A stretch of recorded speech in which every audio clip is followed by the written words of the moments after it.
Marcos 7, de 1 a 23.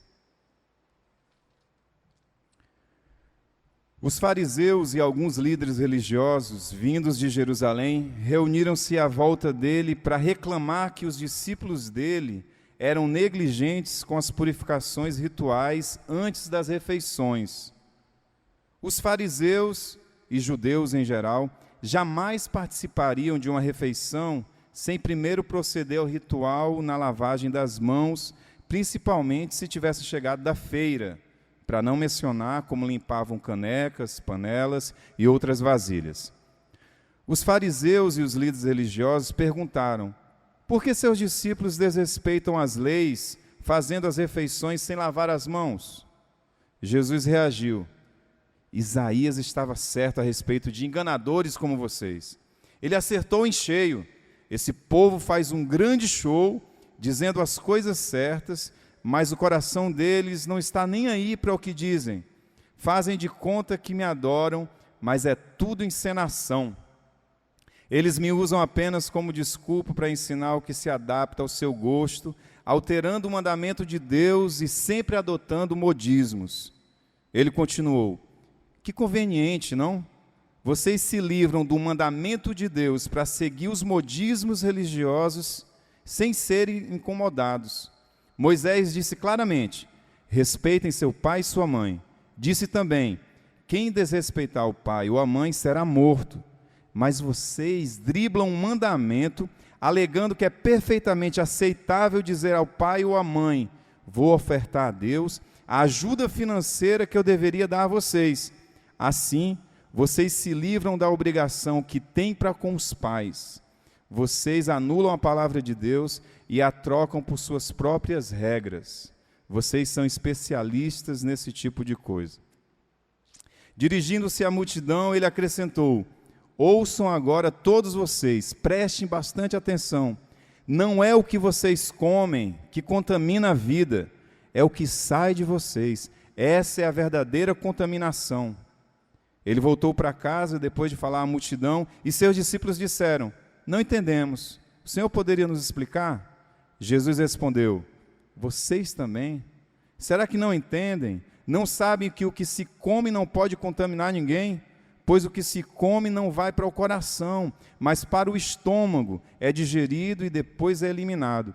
Com isso, Jesus desafiou as minuciosas leis dietéticas dos judeus, afirmando que todos os alimentos podem ser comidos. Ele continuou: o que contamina é o que sai da pessoa. É do coração que vomitamos maus pensamentos, obscenidade, imoralidade, roubo, assassinato, adultério, cobiça, depravação, engano, bebedice, olhar maldoso, calúnia, arrogância e insensatez. Essa é a verdadeira contaminação. Você pode orar comigo? Senhor, nós estamos atentos, somos todo ouvidos nesse instante, porque prezamos pela palavra do Senhor, porque confiamos que daqui nós podemos tirar valores, que daqui a gente pode tirar vida, daqui a gente pode tirar princípios para sermos melhores pessoas, melhores crentes, pais, filhos, melhores cidadãos, e contamos com a Tua graça, Senhor. Ajuda-nos, que esse auditório esteja atento. É tão difícil nesses tempos, Senhor, manter a concentração, a atenção, que só o Senhor para nos ajudar, Senhor. Me dá graça também para que eu possa fluir nessa reflexão e que seja uma bênção para todos nós, em nome de Jesus. Amém. Queridos, eu estive pensando que quanto mais vivemos, quanto mais velhos, mais suscetíveis nós ficamos ao cinismo. De tanto que a gente já apanhou na vida, de tanto que experimentamos, acreditamos, mas também nos frustramos, nos desiludimos, a gente vai ficando casca grossa. A gente vai criando mecanismos para se defender, para sobreviver, de tão calejados, de ver algumas certezas ao chão, de andarmos entediados, impacientes, nós acabamos flertando com o cinismo. Quanto mais o tempo passa, quanto mais velhos nós ficamos. Eu não estou falando aqui do cinismo filosófico, né, que há uma corrente na filosofia que se chama o cinismo, que, aliás, é muito interessante e aponta para outro lugar, para outro lado. Né? Quem sabe o pastor Elenay, como pastor e filósofo, poderia nos brindar em outro momento com uma fala sobre isso, né? O cinismo e como estilo de vida. Quem sabe, ia ser uma maravilha. Mas não é a minha ocupação aqui, e eu nem tenho capacidade para tanto. O cinismo que eu estou falando é o pejorativo mesmo, sabe? É a cara de pau, né? A disfarçatez, insensibilidade, a indiferença, o descaso, é o descaramento, a falta, e mais profunda é a falta de reverência, é ser leviano no trato das coisas e das relações. É desse cinismo que eu estou falando, né? Talvez um gesto expresse melhor, né, o significado de cinismo. É aquele que você faz assim, ó, dá de ombro, sabe? Está nem aí, o cara não está nem aí. Convenhamos, é preciso ser honesto. Nós lançamos mão do cinismo, vez por outras, por questão de sobrevivência, né? Ou você está argumentando com alguém, conversando, e dá um monte de cínico, é um cinismo retórico, né? Ou então para se proteger de alguma situação, né? Mas há cinismos e cinismos. Mas eu falo daquele cinismo que vai chegando e vai se instalando, e com o passar do tempo a gente vai vivendo sistematicamente e começa a fazer parte da gente, né? E a gente nem percebe. Assim como um perfume que no primeiro momento tem aquele cheiro forte, mas com o passar do tempo a gente nem sente mais, a gente vai se acostumando. Eu falo do cinismo em que o sujeito não se sente implicado nas coisas, nas relações, ele apenas observa, ele não se deixa afetar, né? Seja numa relação, num compromisso, num projeto, ele está ali, mas não está. Por incrível que pareça, uma das instâncias, o lugar onde o cinismo é mais viável, é mais fácil, é a religião. Porque a religião tem toda uma estrutura cênica, tem todo um gestual, tem todo um aparato, uma força de dramatização que pode esconder as nossas feiuras e sombras. Basta eu aprender os rituais, né, a dramatização, a coreografia, os ritos. A religião é o melhor lugar para esconder as piores perversidades, gente. Talvez a melhor ilustração, o cúmulo do cinismo, né, o top, né, o primeiro entre os cinismos, seja aquele vídeo vazado há alguns anos, eu acho que vocês chegaram a ver, onde o deputado evangélico puxa uma oração, faz uma roda, puxa uma oração com o presidente da Câmara e um policial, agradecendo a Deus pelo quê? Por uma propina recebida. Que cara de pau, meu, é o cúmulo do cinismo. E o cara ainda tem coragem de falar do Deus da verdade e justiça. Pense no cinismo. Eu estava relendo o Sermão do Monte essa semana, só para ficar mais decepcionado com o movimento evangélico aqui no Brasil, gente. Porque eu já estou assim, cuspindo fogo, quanto mais eu vejo, né, as atrapalhadas e o cinismo e a farsa, mais indignado eu fico. Está tudo do avesso. O cinismo está se capilarizando cada vez mais.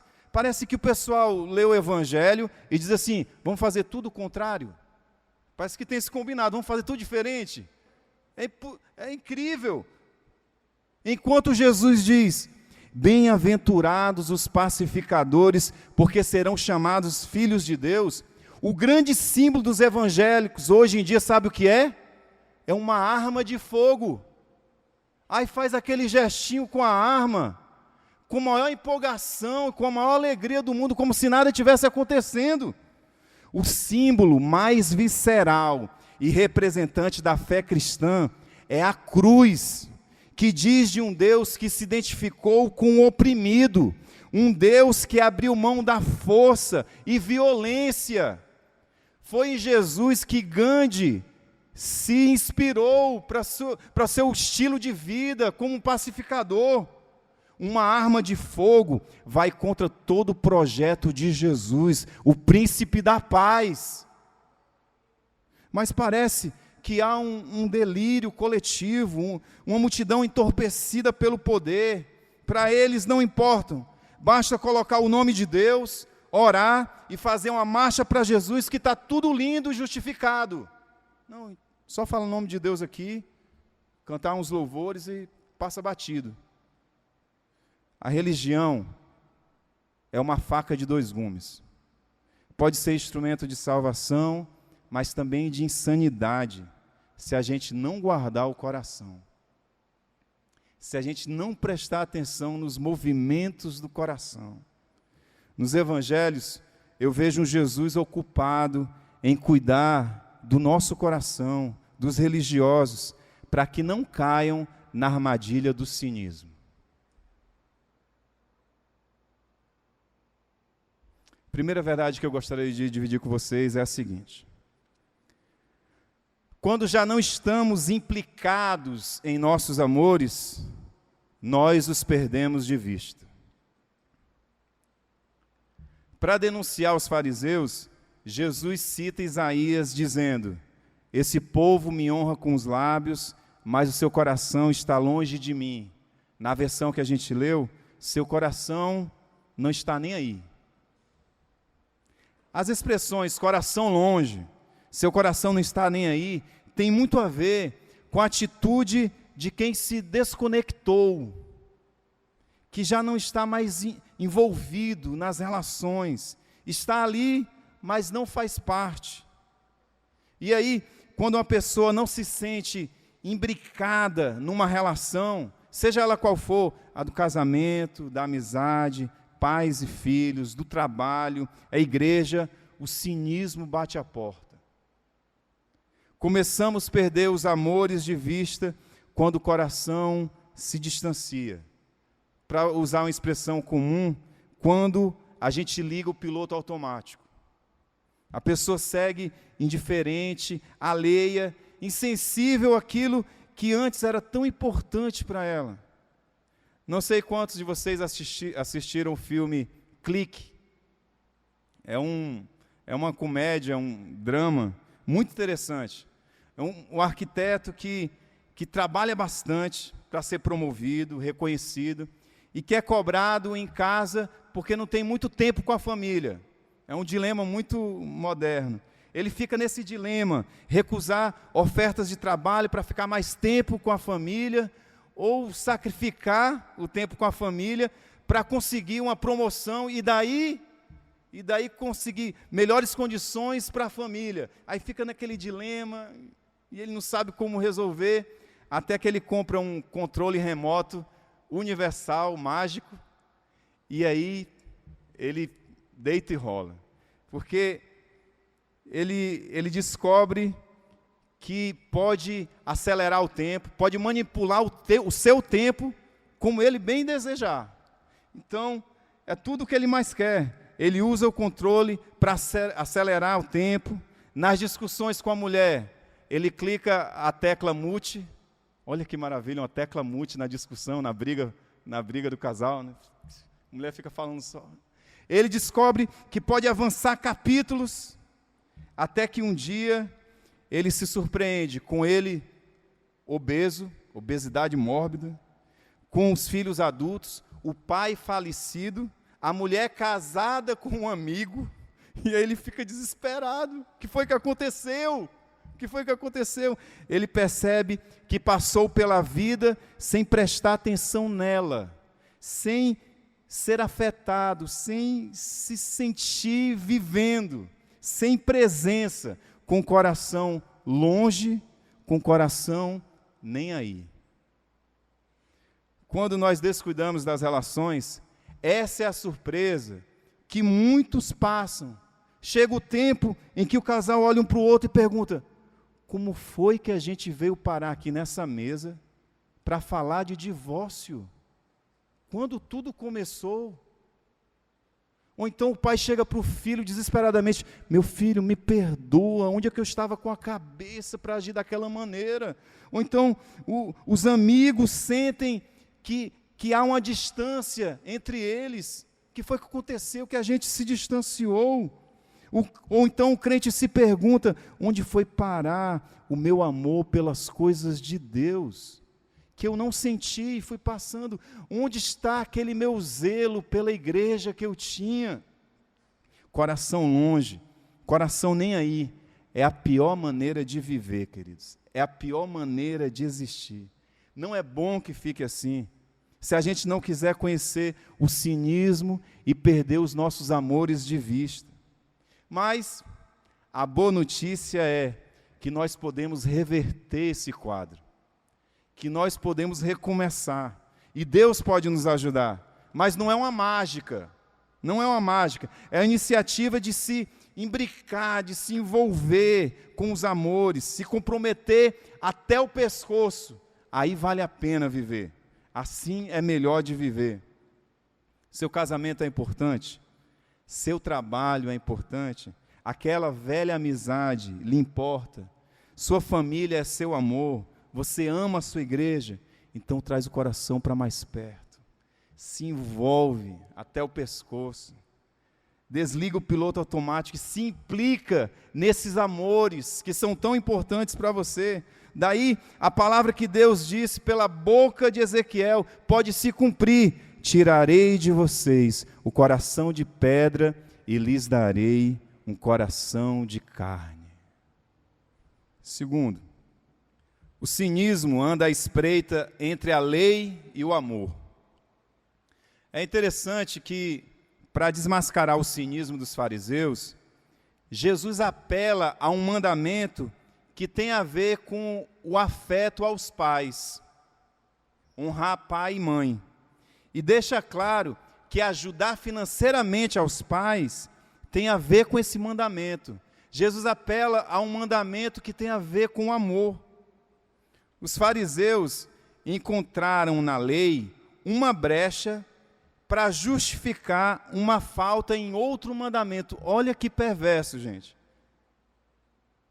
Mais ou menos eles diziam assim, a ajuda financeira que eu poderia dar a vocês, pai e mãe, seguindo o princípio honrar o seu pai e sua mãe, eu estou dando como oferta a Deus. Eu tinha esse dinheiro aqui, podia ajudar vocês, mas eu vou dar uma oferta a Deus. Como se ele dissesse: gente, que perverso, são idosos, precisam de vocês, não têm um plano de aposentadoria, vão passar necessidade. Que religião é essa, que uma oferta a Deus justifica o abandono dos pais, de quem quer que seja? Em nome de Deus, de acordo com a lei, os fariseus abandonam seus velhos. Os fariseus encontraram na lei uma brecha para não amar, e assim se vestiram de cinismo. Encontraram na lei, driblaram a lei, estudando a lei, um pretexto para não amar. Nossa vida precisa ser orientada pelo amor e não pela lei. Se a gente precisa de uma pergunta para orientar a nossa caminhada, as nossas relações, a religião, a pergunta não é o que diz a lei, mas o que pede o amor. Se a gente quiser uma pergunta para orientar o nosso estilo de vida, para organizar a nossa vida, para seguir, para fazer as melhores escolhas, a pergunta não é o que diz a Bíblia, mas o que pede o amor. Sabe por quê, gente? Porque o que diz a Bíblia é muita coisa. Até coisas contraditórias, levando em conta o abismo cultural das pessoas que escreveram. Inclusive, você pode fazer a Bíblia dizer aquilo que você quer. Se você quiser, vai encontrar na Bíblia pretexto para escolher a quem amar, para fazer acepções de pessoas. Se for na lei, na letra da lei, você vai encontrar pretextos para não amar. Portanto, para se parecer mais com Jesus, para viver melhor, a boa pergunta é: quais as exigências do amor? E o amor tem exigências, Márcio? Tem. Tantas e melhores. Não exigências impostas por alguém a mim, mas exigências que se colocam quando eu decido amar. Quando eu assumo uma relação afetuosa, as responsabilidades e compromissos ficam postos. Exigências se colocam quando eu decido amar. Jesus associa uma coisa a outra, religião e amor. Não existe oferta a Deus se eu não amar as pessoas. Duas passagens bíblicas me surgem. Quando você for entregar a sua oferta e lembrar que o irmão tem alguma coisa contra você, o que é que ele diz? Primeiro vá se consertar com seu irmão e só depois entregue a sua oferta a Deus. Ele leva a sério, Jesus leva a sério o amor. Quem diz amar a Deus, mas não ama seu irmão, é mentiroso. Não há culto se não há amor por todas as pessoas. Não há oferta se há acepção de pessoas. Se não há amor, o culto é uma farsa. Sem amor, as relações são simulacros e o cinismo reina e tudo é vão. Daí, eu achei melhor, depois de pensar assim, ler 1 Coríntios 13. Olha o que o apóstolo Paulo diz. Ainda que eu fale as línguas dos homens e dos anjos, se não tiver amor, serei como um sino que ressoa ou como um prato que retine. Ainda que eu tenha o dom de profecia e saiba todos os mistérios e todo o conhecimento, e tenha uma fé capaz de mover as montanhas, mas não tiver amor, nada serei. Ainda que eu dê aos pobres tudo o que eu possuo e entregue o meu corpo para ser queimado, mas não tiver amor, nada disso me valerá. Por último, quem tem a coragem de ver e assumir as suas contradições interiores, não vive uma mentira sobre si mesmo. Como eu falei, hoje eu corri a prova Circuito das Estações, uma prova de 10 quilômetros. E enquanto eu corria, eu refleti assim, que a corrida de rua é um exercício de modéstia. Tem que ser, gente. Você precisa correr contra você mesmo, a partir do que sabe sobre você, sabe do que é capaz, sentindo realmente a sua corrida. É um exercício interior. Deixa eu ver o que o meu corpo está sentindo. Não fugir muito do que você vem treinando, então é um exercício de modéstia. Numa prova como essa, você não pode se achar, né? E sair desesperado, competindo com os outros. Ou se deixar levar pela multidão, ou pelo senhorzinho que acabou de passar para você e foi embora. Vou acompanhar. Não, senão você se arrebenta todo. Ou então pelo cara que já está voltando quando você nem chegou na metade da corrida. Se você ficar prestando atenção nas externalidades e tentar acompanhar o ritmo, o tempo dos outros, você se ferra. Se você não for modesto, você se arrebenta todo numa prova de 10 quilômetros. Não termina a prova, fica frustrado, todo quebrado. Modéstia é estar de acordo com aquilo que lhe cabe, com seu potencial, suas condições e possibilidades. Cara, eu sou assim, eu tenho essas virtudes, essas fraquezas, eu me conheço. É você se reconciliar. Para o modesto, o que ele tem é o bastante, e ele vai viver a partir dessa consciência que ele tem dele mesmo. O modesto é aquele que vai se reconciliando com a sua consciência. A modéstia é uma virtude fundamental para quem quiser viver melhor, colecionar poucas ansiedades e frustrações, fugir das competições e da tentação de viver de aparências. Mas, como as pessoas querem se apresentar bem no mercado, né, na vida social, e se vender da melhor maneira possível, acabam preferindo externalidades, a vida aparente. Dizem que marketing pessoal é tudo. Será tudo mesmo? Geralmente, marketing pessoal é uma mentira sobre mim mesmo. Você vende, você é muito generoso na sua oferta. Você vende o que não é. As pessoas são muito generosas ao venderem a sua imagem. Os fariseus eram assim.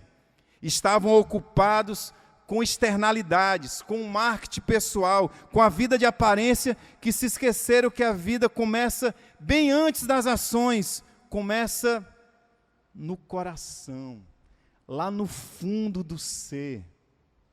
O coração é a fonte de todas as ações, não somente das feiuras que Jesus listou, mas também de belezas. O coração é a casa das ambiguidades, decência, depravação, coragem, covardia, amor, indiferença, violência e mansidão, modéstia e arrogância, insensatez e prudência. E aí, Jesus parece chamar a atenção ao cuidado com essa fonte interior, que é o coração. Jesus parece chamar a atenção a essa fonte de todo o bem e de todo o mal. O que contamina o homem é o que sai do coração de Jesus. Para que não sejamos nem tanto, nem tão pouco, para que sejamos modestos, Jesus alerta ao cuidado de nos conhecermos melhor. Jesus parece, em outros momentos, dizer: baixa a bola, cara. Calma, você não é isso tudo. Menos, mais modéstia. Agora, a modéstia é uma virtude que nasce de um olhar investigativo para dentro de si mesmo. Nasce da coragem de examinar os vícios e virtudes, medos, dúvidas, ciúmes, invejas, vexames, covardias, prazeres, esperança. Essa coragem, nasce dessa coragem de olhar para dentro de si e perguntar: quem eu sou? Por que eu agi assim? Por que eu reagi assim? Por que eu falei dessa maneira? Por que eu quis bancar o bonitão? Né? E eu quero confessar uma infâmia para vocês aqui. Geralmente o pastor não fala pecado, né? Mas aqui na Bethesda a gente não tem essa preocupação. Lá em Curitiba, quando eu fiz, nem contei isso para o Elenay, quando eu fiz o meu primeiro samba, eu não confessei esse pecado para ele, eu confessei outros. Quando eu fiz o meu primeiro samba, e lá o grupo de louvor, tinha muita gente boa também, tinha um amigo que a gente se identificava muito no estilo musical, né, que se chamava Alan. Quando eu fiz o meu primeiro samba, quando pego o meu violão, modéstia à parte, eu gostei do samba, e aí mostrei para amigos, mostrei para o Elenay, e aí o Elenay perguntou, porque, claro, o Alan, você mostrou para o Alan? Porque gostava do mesmo estilo, você mostrou para o Alan? Eu mostrei. E aí, o que ele achou? E eu menti, gente. Porque ele gostou, aprovou ali, e eu menti. Sabe por que eu menti? Depois eu fiquei pensando. Porque eu queria passar a imagem para o Elenay de que o Alan era invejoso. Olha isso. Olha esse pecado do pastor Márcio. Eu queria dar, sabe, eu queria capitalizar em cima. Olha que coisa perversa. Eu sei que vocês não são assim, né? Se vocês se perguntarem, fizerem algumas perguntas, não vai ter... Vai rolar disciplina, pastor Enai. Gente, a melhor maneira de se conhecer é fazer essas perguntas francas e honestas. Melhor, dar as respostas francas e honestas. Para que essa banca toda? É para quê? Você quer ser querido, você quer ser aceito, quer ser amado, mas não precisa disso. Você vai estar negando a si mesmo, você vai estar vivendo uma mentira sobre você mesmo, um cinismo sobre você mesmo. Não vale a pena. A modéstia só nasce quando você faz essas perguntas honestas sobre você mesmo. A boa notícia é que você pode fazer essa viagem interior com o seu Deus, que lhe ama e quer bem. E com Deus, você não precisa se sentir desconfortável, porque vai falar uma fraqueza, um vexame, uma infâmia. Não, porque Deus te quer bem, Ele não vai te rejeitar, porque você é humano, porque você abriga ambiguidades no seu coração, contradições internas, não. Ele não vai lhe rejeitar, porque Ele ama para valer. Aliás, Ele já conhece você, mas espera que você também se conheça. Não vale a pena passar por essa vida sem se conhecer. Por isso o filósofo diz, né? Conhece-te a ti mesmo. Essa é a caminhada da espiritualidade, gente. Um bom encontro com Deus nos remete ao encontro com a gente mesmo. Conhecer a Deus nos leva a conhecer nós mesmos. Podemos orar como o salmista, a confiança que ele tinha nesse Deus que me investiga, mas nem por isso me rejeita. Olha que lindo no Salmo 139. Sonda-me, ó Deus, e conhece o meu coração. Prova-me e conhece as minhas intenções. Vê se em minha conduta há algo que te ofende e dirige-me pelo caminho eterno. A confiança do salmista no seu Deus é tanta que ele pede ao Deus onisciente para investigar o seu interior, investigar a sua alma. Está aqui, Deus, eu sou esse, vamos comigo fazer essa viagem interior, porque eu quero me conhecer melhor. Quem não negligencia o autoconhecimento pode conhecer a modéstia. E que libertação, gente, é a vida modesta. Você não precisar ser quem não é, não ter que pousar de forte porque os outros estão fortes por enquanto, não precisar parecer muito crente quando está com dificuldade de crer. Como é libertador não ter que mentir sobre si mesmo para se vender. Que bom poder fugir das comparações e competições. Que liberdade é a vida modesta. A modéstia nos ajuda a completar a corrida de 10 quilômetros. Fazer a travessia com qualidade.